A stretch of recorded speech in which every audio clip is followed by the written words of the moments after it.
Dear Verastructor, thank you so much for illuminating us about birth and birth work as it currently is today. And not only that, but illuminating us on how systems don't benefit people. Today I want to posit that serving people is not serving people.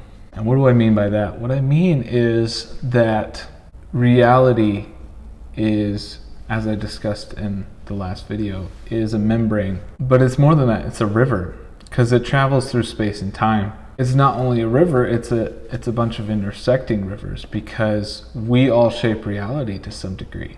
And I mean that very distinctly. You smile and wave at someone and tell them to have a good day, even if you don't speak the same language as them, brightens up people's day, brightens up my day. We do have the ability to affect others around us in that way. And so all these rivers are intersecting.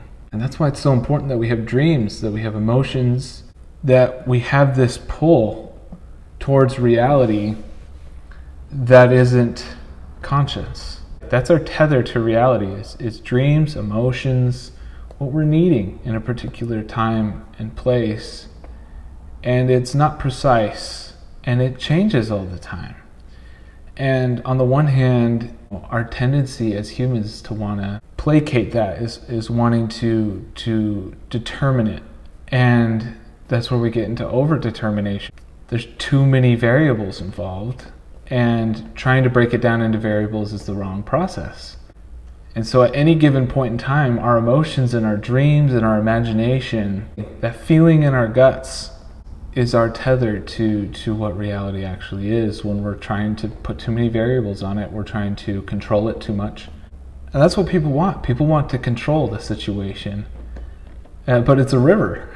It isn't stable. It's flowing and it's moving constantly. You can't control it.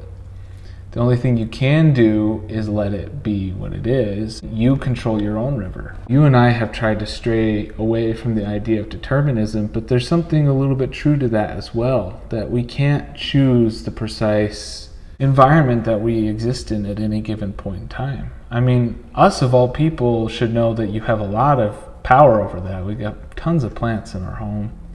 You can see them here.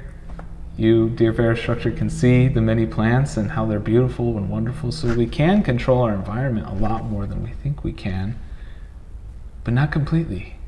No, not completely. And so reality is that place where it's no, you don't have complete control, but you have a lot of control.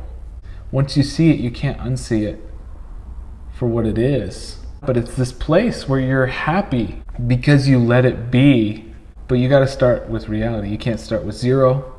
Zero doesn't exist. Start with something that you think is some base, some foundation, and it doesn't exist. And so all these different ways of constructing our metaphysical reality are just wrong. And maybe to put it in more simple terms, life is messy and it's complicated, but we can shape it to some degree. I can't wait to explore this more with you, Verastructor, in the coming weeks and months and years. Have a lovely week.